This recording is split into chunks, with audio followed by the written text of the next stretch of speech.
మీరు చూస్తుంది బెంగళూరు హైవే సాతంరాయ్ నుంచి వస్తుంది ఆ రోడ్డు. ఈ శంషాబాద్ వెళ్తుంది. ఇక్కడ నుంచి టర్నింగ్ నుంచి మసీద్ పక్క నుంచి లోపలికి రోడ్ ఉంటుంది. ఈ రోడ్లో 200 మీటర్స్ వెళ్ళిన తర్వాత మనకు రైల్వే గేట్ వస్తుంది. ఇది బెంగళూరు హైవే. ఇది రైల్వే గేటు. రైల్వే గేట్ నుంచి జస్ట్ 100 మీటర్స్ వచ్చిన తర్వాత మనకు రైట్ సైడ్ రోడ్ ఉంటుంది. రైట్ సైడ్లో ఇది కనిపించేది, ఆడ కనిపించేది హౌస్, అదే ఇక వేర్ హౌస్. 30 ఫీట్ రోడ్ ఉంటుంది. రైల్వే గేట్ దగ్గర నుంచి 100 మీటర్స్. బెంగళూరు హైవే 500 మీటర్స్ అవుతుంది. ఇది వచ్చేసి ఇదే హౌస్. ఇది గోదాంకి కానీ వేరే హౌస్ కానీ పనికొస్తుంది. ఇది టోటల్ 600 గజాలు ఉంటుంది. 2.2 CR చెప్తున్నారు. 60,000 రెంటల్ ఇన్కమ్.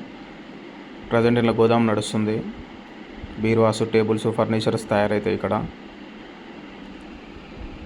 టోటల్ 4,000 SFT ఉంటుంది మొత్తం. ఇది ఇంట్రెస్ట్ ఉన్న వాళ్ళు పైన ఉన్న నెంబర్కి కాల్ చేయండి. డైమెన్షన్ కూడా వెనుక ఉంటుంది వీడియోలో డైమెన్షన్ కూడా చూసుకోవచ్చు. మొత్తం అల్మారీస్, బీరువాస్ తయారవుతున్నాయి.